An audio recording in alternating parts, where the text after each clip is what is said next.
Hello my dear friend, मेरा नाम बंसी है। आप सभी का मेरे चैनल पर हार्दिक स्वागत एवं अभिनंदन।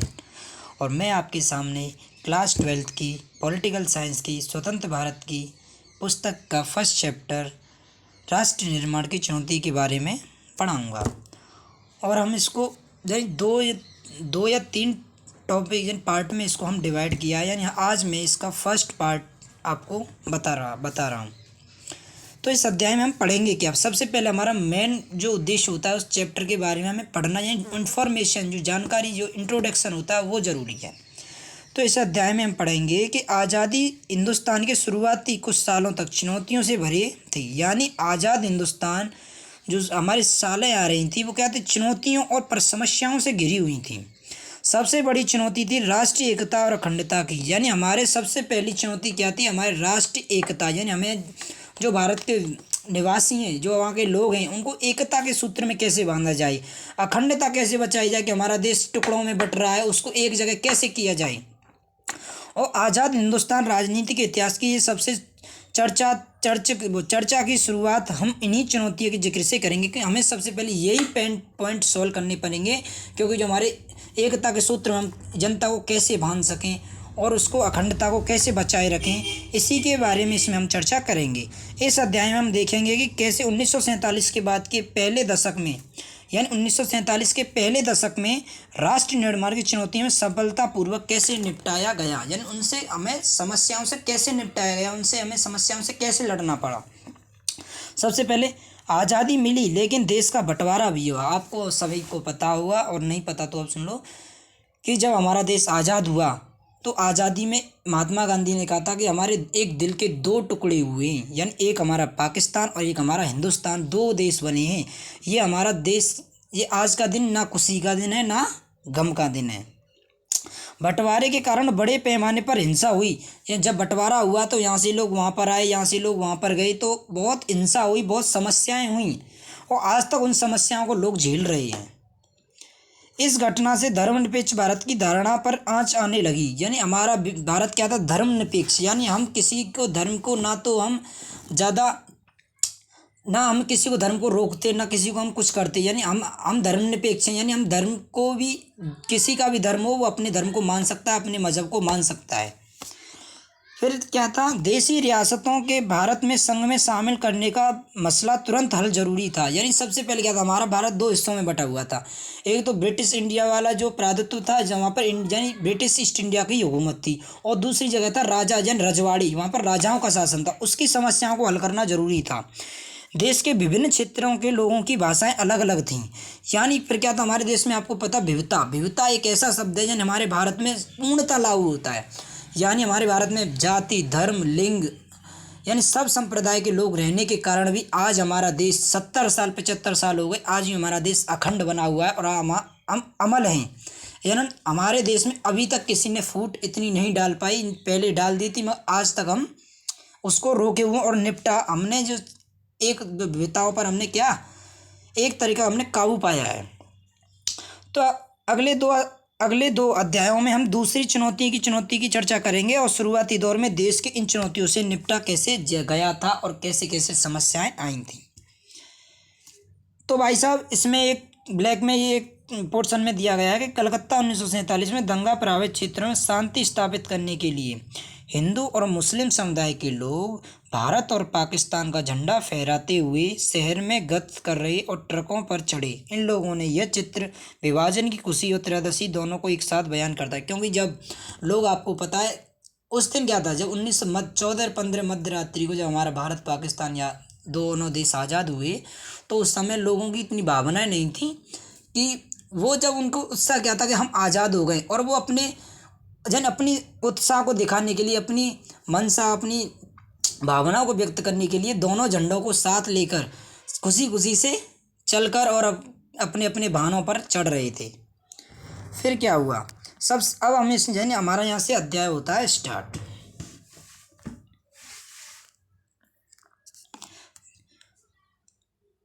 यहाँ से होता है स्टार्ट। तो भाई सबसे पहला पॉइंट है हमारा क्या, जो राष्ट्र निर्माण की चुनौतियां, जैसे मैंने आपको बताया, और इसमें हम अध्याय में 2 चुनौतियों के बारे में, यानी एकता के बारे में, एकता हमारे देश में कैसे लाई जाए और अखंडता को कैसे बचाया जाए, अखंडता को बचाया कैसे जाए। तो नए राष्ट्र की चुनौतियां, जो हमारा देश बना था और पाकिस्तान और पूरी पाकिस्तान और पश्चिमी पाकिस्तान और भारत बने थे, तो उनके सामने जो नए राष्ट्र की चुनौतियां थी, अब उनके बारे में पढ़ेंगे। हम तो अपने देश के बारे में पढ़ेंगे, यानी भारत के बारे में। तो सन 1947, यानी हमारा भारत क्या, सन 1947 के दिन, सन 1947 के दिन 14 और 15 अगस्त की मध्य रात्रि को भारत और पाकिस्तान क्या हुए, आज़ाद हुआ। स्वतंत्र भारत के प्रथम प्रधानमंत्री जवाहरलाल नेहरू ने इस रात संविधान सभा के विशेष सत्र को संबोधित किया था, यानी विशेष सत्र को संबोधित किया था।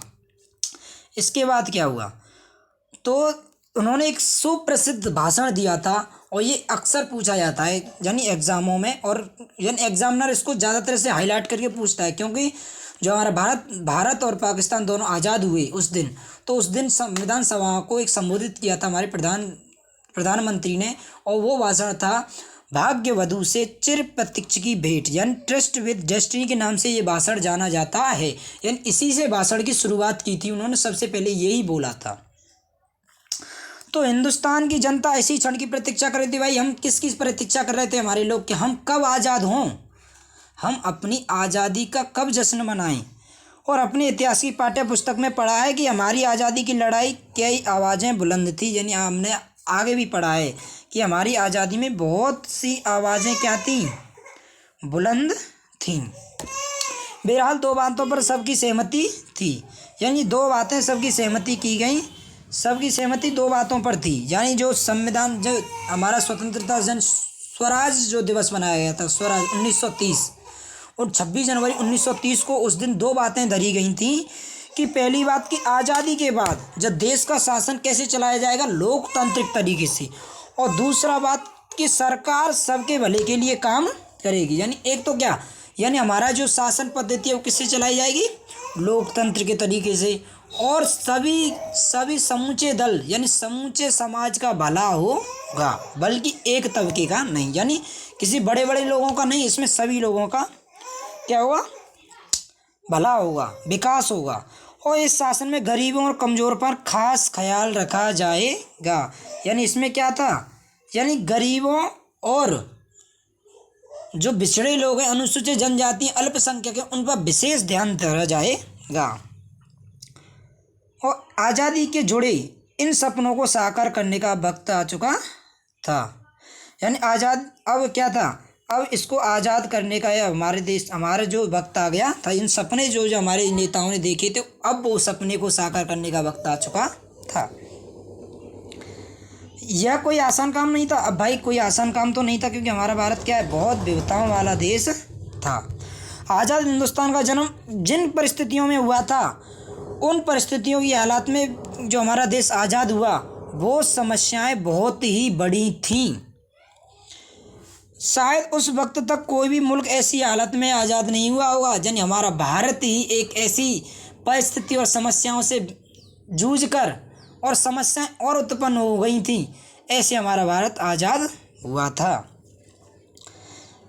आज़ादी मिली लेकिन देश के बंटवारे के साथ। भाई साहब हमें आज़ादी तो मिल गई, यानी हमें अपना घर तो मिल गया, मगर हमारा क्या बंटवारा हो गया। जैसे हमने अपना घर, हमारे घर हैं, जैसे हमारे 4 भाई हैं, 4 भाई अगर हमारे जैसे बढ़िया तरीक़ा से रह रहे हैं, सबकी शादी हो जाए, अगर वो क्या करते हैं, जैसे फिर न्यारे होते हैं, न्यारे माने अलग अलग अपना करने लगते हैं, तो हमारा क्या घर बट जाता है। ऐसे ही हमारा देश हुआ था, जब एक साथ जो हिंदू, मुस्लिम, सिख, ईसाइयों ने आज़ादी के लिए सबने लड़ाई एक साथ लड़ी थी, मगर जब आज़ाद हुए, जब हमारा सपना साकार हुआ, तो क्या 1-2 टुकड़े हो गए, यानी एक दिल के 2 टुकड़े हो गए, वो भारत के 2 टुकड़े हो गए। एक तो क्या था, पाकिस्तान, और एक क्या था, भारत।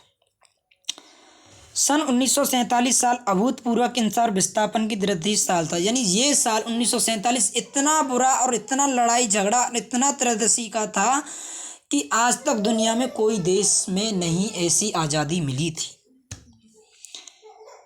आज़ाद हिंदुस्तान को इन्हीं परिस्थितियों को अपने बहुविध लक्ष्यों को हासिल करने की यात्रा शुरू करनी पड़ी। यानी हमारे भारत को इन्हीं स्थिति और इन्हीं समस्याओं के सामने अपनी जो विकासशील है, अपनी विचारधाराएं अपने को आगे बढ़ाने के लिए प्रेरित और प्रोत्साहित किया। आज़ादी के उन उथल पुथल भरे दिनों में हमारे नेताओं का ध्यान इस बात से नहीं भटका कि ये नए राष्ट्र की चुनौतियों की चपेट में आ जाए, क्योंकि हमारे नेताओं को सब कुछ पता था कि भाई हमको ये लग रहा है, मगर अब नेता उस समय कर क्या सकते थे। जैसे कि इसमें क्योंकि हमारे नेताओं के सामने भी भाई बहुत बड़ी समस्याएं थी, क्योंकि हमारा जो भारत का आज़ाद हुआ था बहुत त्रयोदशी का वो था, तो सब जगह दंगे फसाद हो रहे थे। भाई एक इंसान पूरे ज़िले को कैसे संभाल सकता है, पूरे देश को कैसे संभाल सकता है। जैसे ये आपने जो भाग्यवधू से चिरपत्र की भेंट एक जो भाषण दिया है, और भारत 15 अगस्त 1947 को लाल किले से प्रचार से भाषण देते हुए प्रधानमंत्री जवाहरलाल नेहरू ये आपको देख रहे हैं, और उसी समय लाल किले पर इन्होंने सबसे पहले झंडा फहराया था। उसके बाद क्या, अब इसमें आपको पता है कि ब्रिटिश सरकार ने हम पर 200 सालों तक क्या वो किया था, शासन किया था, और 200 सालों इसमें लिखा एंड ऑफ 200, यानी 200 साल बाद ब्रिटिश रूल ख़त्म हो चुका है। अब हमारे सामने जो हमारी मुख्य इसमें 3 चुनौतियां हैं, इसी के बारे में हम इसमें चर्चा करेंगे। सबसे पहले क्या, जो महात्मा गांधी ने आपको मैंने बताया था कि एक सुप्रसिद्ध उन्होंने एक विचार प्रस्तुत किया था, ये क्या, कल हम अंग्रेजी राज की गुलामी से आज़ाद हो जाएंगे। यानी किसने कहा था, ये महात्मा गांधी ने, गुलामी से आज़ाद हो जाएंगे, लेकिन आधी रात को भारत का बंटवारा भी होगा।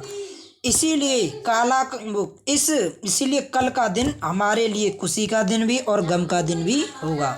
जैसे यानी हम खुश तो होंगे, मगर इतने खुश नहीं होंगे, क्योंकि हमारे भाई बंधु और एक हमारा दिल का टुकड़ा एक टूट के जा रहा है।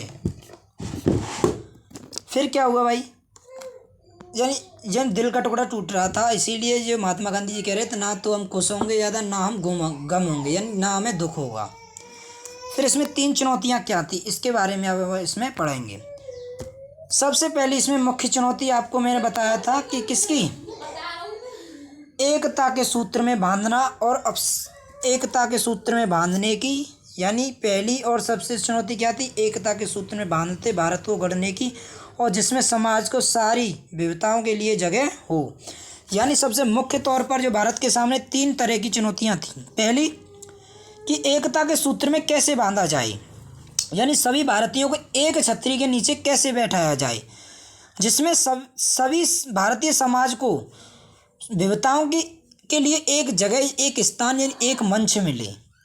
भारत अपने आकार और विविधताओं को किसी महादेश के बराबर था, यानी हमारे देश में सबसे ज़्यादा विविधताएं पाई जाती हैं। यहाँ अलग अलग बोली बोलने वाले लोग हैं, यानी हमारे हर 10 किलोमीटर पर बोली अलग चेंज हो जाती है।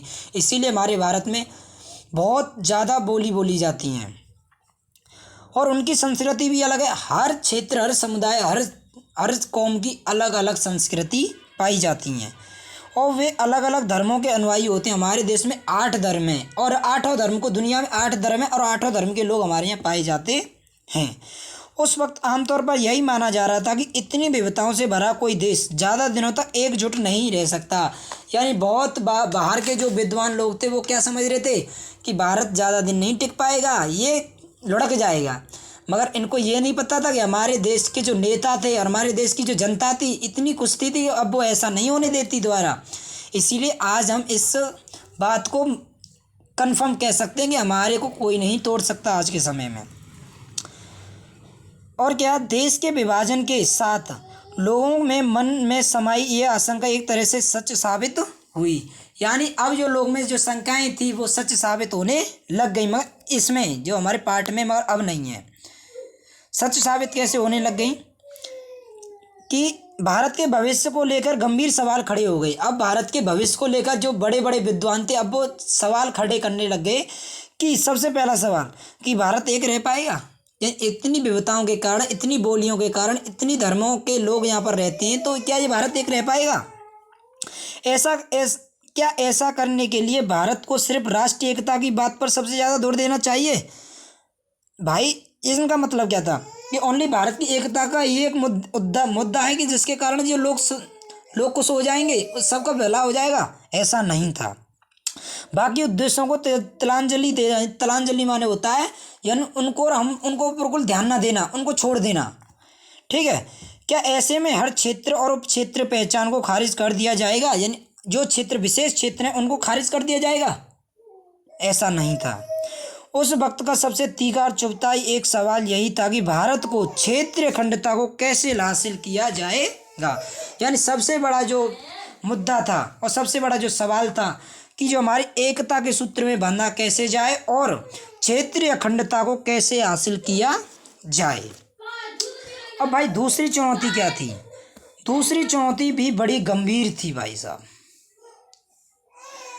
लोकतंत्र को कायम करने की। अब भाई साहब आपको पहले ही सभी नेताओं ने कन्फर्म कर दिया था कि 26 जनवरी 1930 को कि हमारे देश में जब आज़ाद हो जाएंगे तो हम क्या, हमारे में दो तरीक़ा से शासन चलाया जाएगा। कैसे? सबसे पहले तो भाईजान क्या कि हम लोकतंत्र के माध्यम से शासन चलाया जाएगा, और दूसरा क्या कि दूसरा हमारा था कि सभी समाज का भला किया जाएगा। तो भाई अब हमको जब एकता के सूत्र में तो हमने हमारे देशवासियों को बांध लिया, अखंडता को भी बचा लिया भाई, इससे हमारा काम चलने वाला नहीं था। अब वो शासन कैसे किया जाए ये ज़रूरी था। इसीलिए जो हमारी संविधान सभा 9 दिसंबर 1946 को आई थी, वो संविधान सभा जो हमारा संविधान बना रही थी, उसको लिए हमें क्या करना था कि संविधान को कैसे लागू किया जाए, और वो सब था। तो दूसरी चुनौती बड़ी थी कि लोकतंत्र को कैसे कायम किया जाए। आप भारतीय संविधान के बारे में पहले ही पढ़ चुके हैं क्लास 11th में। आप जानते हैं कि संविधान में मौलिक अधिकारों की गारंटी दी गई है और हर नागरिक को मतदान का अधिकार दिया गया। यानी हर नागरिक को क्या दिया गया है कि अधिकार दिया गया है कि आप 18 साल से अगर आयु पूरी कर चुके हैं तो आप मतदान कर सकते हैं और अपना नेता चुन सकते हैं। भारत ने संसदीय शासन पर आधारित प्रतिनिधित्वपूर्वक लोकतंत्र को अपनाया है। यानी हमारे यहाँ संसदीय प्रणाली से हमारा यहाँ देश में वो शासन चलाया जाता है, बल्कि राष्ट्रीय अध्यक्ष होता है उसके द्वारा नहीं चलाया जाता। हमारे यहाँ मंत्रिमंडल होता है, संसद होती है, उसके माध्यम से हमारे यहाँ प्रधानमंत्री बनकर और राष्ट्रपति बनकर शासन चलाया जाता है। इन विशेषताओं में से सबसे सुनिश्चित हो गई कि लोकतंत्र के ढांचे के भीतर राजनीतिक मुकाबले होंगे। यानी सबसे पहले बात की गई कि हमारे लोकतंत्र में क्या मुकाबले होंगे। ऐसे नहीं कि एक ही पार्टी का प्राधित्व बना रहे जैसे सोवियत संघ में था, यानी एक ही पार्टी का बोलबाला था, कम्युनिस्ट पार्टी का, वो किसी के सामने जवाबदेह ही नहीं था। अगर ऐसा यहाँ भारत में होता तो क्या होता? ऐसा ही होता, ये भी बिखरता। इसीलिए सबसे पहली बात क्या रखी गई कि लोकतंत्र के ढांचे के भीतर राजनीतिक मुकाबले होते रहेंगे, विपक्षी होते रहेंगे, और जो विपक्ष है वो सरकार पर अपनी आवाज़ें उठाता रहेगा। भाई साहब जब तक, एक और बात बता दूं, जब तक विपक्षी मजबूत होंगे ना, जब तक शासन इतना ही हमारा ज़बरदस्त चलेगा। इसीलिए राजनीति में जब तक विपक्षी होंगे जब तक हमारा लोकतंत्र बढ़िया और सुसज्जित चलता रहेगा। लोकतंत्र को कायम करने के लिए लोकतंत्र संविधान जरूरी था। अब भाई लोकतंत्र को हम कैसे चलाते थे? संविधान के द्वारा, इसीलिए वो संविधान जरूरी था। लेकिन इतना भारी काफ़ी नहीं होता कि चुनौतियां ये भी थीं कि संविधान में से मेल खाते लोकतंत्र व्यवहार के बर्ताव को चलन में लाए।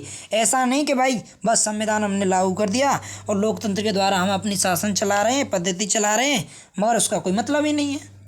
ऐसा इसलिए ज़रूरी नहीं था कि इसीलिए हम कहते थे संविधान में मेल खाते लोकतंत्र को जो संविधान में लोकतंत्र को बनाया गया है उसके तरीके जैसे कैसे शासन चलाया जाएगा, कैसे जो हमारी चुनौतियां जो चुनौतियां हमारे सरकार के सामने आएंगी उससे कैसे निपटाया जाएगा, और उसको बर्ताव यानी अपने व्यवहार में जनता को कैसे लाया जाएगा, उसी के लिए कानून बनाया था। अब भाई साहब तीसरी चुनौती थी कि समूचे समाज का भला हो, ना कि कुछ तबकों का। इसका मतलब है कि तीसरी जो चुनौती थी कि ऐसा नहीं कि एक ही समाज का भला होता रहे और सभी समाज बैठ जाएं, ऐसा नहीं। यानी इसमें पूरी बात ये कही है, तीसरी चुनौती में पूरे समाज का भला हो, ना कि पैसे वालों का गरीब रह जाएं, ऐसा नहीं था। इसीलिए सबसे बड़ी मेन जो बात रखी गई कि पूरे समाज का भला हो, बल्कि पैसे वाले का या किसी उच्च वर्ग का नहीं। तो आपको पता है कि हमारे यहाँ जो जो समूचे समाज जो अल्पसंख्यक थे, जो धर्म संस्कृति अल्पसंख्यक को विशेष सुरक्षा दी जाए, समाज से रूप में जो अल्पसंख्यक थे उनको वंचित जो लोग थे उनको क्या विशेष अधिकार दिए जाएं। संविधान ने राष्ट्र के नीति निर्देशक सिद्धांत के अंतर्गत लोक कल्याण के उन लक्ष्यों को भी स्पष्ट कर दिया था। यानी नीति निर्देशक सिद्धांत वो होते हैं जो समाज में जो कल्याण के लिए जो नीति चलाई जाती है, जो राज्य सरकार चलाती है, उनको वो राज्य सरकार के अधीन कर दिया गया कि आप जितना चाहें जितना विकास कर सकते हैं, आप पर कोई रोक टोक नहीं है। इसीलिए नीति निर्देशक सिद्धांतों का तो हम अगर नीति निर्देशक सिद्धांत जैसे कि हमें पेंशन मिलती है और जैसे कोई जो सरकारी जो कार्य होते हैं जो हमें नीति निर्देशक सिद्धांतों के द्वारा लाभ मिलता है। जैसे अभी एक सुप्रसिद्ध एक एग्जाम्पल ले लेते हैं क्या कि हमारे यहाँ क्या होता है, पेंसिल बनती है। अगर पेंसिल को अगर राज्य सरकार ना दे तो आप कोर्ट नहीं जा सकते हैं, क्योंकि नीति निर्देशक सिद्धांतों का हनन होने पर आप कहीं पर भी नहीं जा सकते, क्योंकि यह पूर्णतः राज्य सरकार को अधिकार होता है कि वो आपको दे या ना दे। मगर जस्ट अपोजिट, अगर आपके मौलिक अधिकारों का हनन हो रहा है तो आप कहाँ जा सकते हैं, न्यायालय जा सकते हैं और आप अपनी सुनवाई करवा सकते हैं। फिर क्या, जो नीति निर्देशक सिद्धांतों के अंतर्गत जो लोक कल्याण की नीतियों को उन लक्ष्यों को स्पष्ट कर दिया गया जिनकी राजनीति को पूरा करने का जरूरत है। यानी लोक कल्याण की नई नई चुनौती की जाए, नए नए विकास किए जाएं, जैसे समूचे समाज का विकास हो सके, जिसके कारण अब असली चुनौती आर्थिक विकास तथा गरीबी को खत्म करने के अगर नीतियों को तैयार करने की थी। अब क्या था भाई, ये तो हमने सब सिमटा लिया। अब हमको क्या थी, अब भाई हमें देखो, हमें एकता के सूत्र में बांध लिया, ठीक है, अखंडता को भी बचा लिया, लोकतंत्र को भी कायम कर लिया, पूरे समाज का भला कर लिया। अब भाई उसके साथ हमारा होता है क्या, आर्थिक विकास भी होना चाहिए। जब तक हमारा आर्थिक विकास नहीं होगा, जब तक हम कहीं कितना भी समृद्ध हो ले, कितनी भी सुरक्षा मिल जाए, जब तक हम कुछ नहीं कर सकते। तो आज़ाद हिंदुस्तान ने इन चुनौतियों को आगे क्या रुख अपनाया, यानी जो चुनौतियां बनाई थी तो क्या रखा था, जो भारत ने कौन कौन से कदम उठाए, तो उनके बारे में अब करेंगे।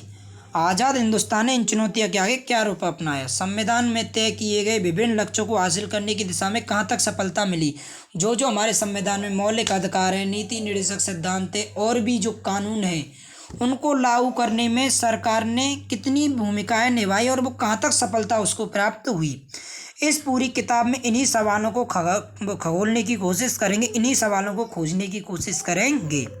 इस किताब में आज़ादी के बाद के उन अपने उत्तर तलाशने के काबिल हो सकेंगे। शुरुआती 3 अध्यायों में हम ये जानने की कोशिश करेंगे कि जिन 3 चुनौतियों का जिक्र किया गया है उनको आज़ादी के बाद शुरुआती सालों में कैसे सामना किया गया। यानी हमारे भारत के सामने जो आज़ादी की जो समस्याएं, जो 3 महत्वपूर्ण चुनौतियां थी, उनके द्वारा जो समस्याएं निपटाई गई, उनके सामने कैसे जो बड़े बड़े सवालें जो उठ रहे थे, वो सवालें की बोलती बंद कैसे हुई, ठीक, और उन चुनौतियों का जिक्र किया गया। उन आज़ादी के बाद शुरुआती सालों में कैसे सामना किया गया। आज़ादी के तुरंत बाद राष्ट्र निर्माण को सबसे प्रमुख थी, यानी आज़ादी के बाद क्या था, जो तुरंत क्या था, राष्ट्र निर्माण की सबसे प्रमुख चुनौती थी। ये उन 3 चुनौतियों से अलग है। ये क्या था कि आज़ादी के बाद जो भारत आज़ाद हुआ था, उसके बाद राष्ट्र की जो निर्माण की चुनौतियां थी, जो उसको राष्ट्र को एक ऐसे मुकाम पर पहुंचाना जो विकसित हो सके, आर्थिक स्थिति उसकी सही हो सके। इसी पहले अध्याय में इसी चुनौती के पर केंद्रित इसी पर ज़्यादा तरीक़ा से हम चर्चा करेंगे। शुरुआती में इन घटनाओं को चर्चा की जाएगी जिन्होंने आज़ादी के संदर्भ में प्रदान किया गया है। इसी में हम ये समझने को मदद मिलेगी कि आज़ादी के समय राष्ट्रीय एकता सुरक्षा का सवाल सबसे प्रमुख चुनौती के रूप में क्यों उभरा। क्योंकि भाई हमारे यहाँ सुरक्षा का जो मामला था, उस समय दंगे फसाद हो रहे थे, तो उसको कैसे हमें सामना और उसके सवालों को कैसे प्रमुख चुनौतियों के रूप में मदद मिली, उसकी कैसे हमें अपने सामना करना पड़ा। भारत ने एक राष्ट्र के रूप में अपने को किस तरह साझे इतिहास और साझी नीतियों में फलक कर गढ़ा। जो हमारे जो संविधान है और जो हमारा भारत था, उसने कैसे अपनी नीतियों और उनको अपने कानूनों को कैसे फलक में रखा। और अगले 2 अध्यायों में हम लोकतंत्र कायम करने और बराबरी और इंसाफ पर आधारित आर्थिक विकास को हासिल करने की चुनौतियों पर विचार करेंगे। यानी अब आगे हम क्या पढ़ेंगे अगले 2 अध्यायों में, कि अपनी बराबरी का इंसाफ मिलना चाहिए। बराबरी माने हमें बराबर इंसाफ, यानी हमें बराबर क्या मिलना चाहिए, जो बराबर जो अधिकार होता है, कानून सभी के लिए समान अधिकार पारित करे। ऐसे नहीं कि राष्ट्रपति वो अगर कोई बड़ा नेता है तो अगर वो कत्ल कर दे तो उसको क्या सजा ना मिले, ऐसा नहीं। इसीलिए उसमें सभी को सजा मिले, यानी सभी को इंसाफ मिले। और आर्थिक विकास यानी आर्थिक स्थिति हमारी कैसे सही हो सके, जैसे कैसे हम अपना भरण पोषण में कैसे आगे हम ले जाएं, यानी हमारा भारत कैसे विकसित हो सके, आर्थिक स्थिति कैसे सही हो सके। यहाँ प्रदर्शित 3 डाक टिकटों का प्रथम गणतंत्र, यानी ये क्या था, रिपब्लिक ऑफ इंडिया। 26 जनवरी 1950 को हमारा संविधान लागू किया गया था। और इन टिकटों पर छपे चित्र से आपको ये गणतंत्र के सामने खड़ी किन किन चुनौतियों के बारे में जानकारी मिलती है, आप मुझे कमेंट बॉक्स में ज़रूर बताएं।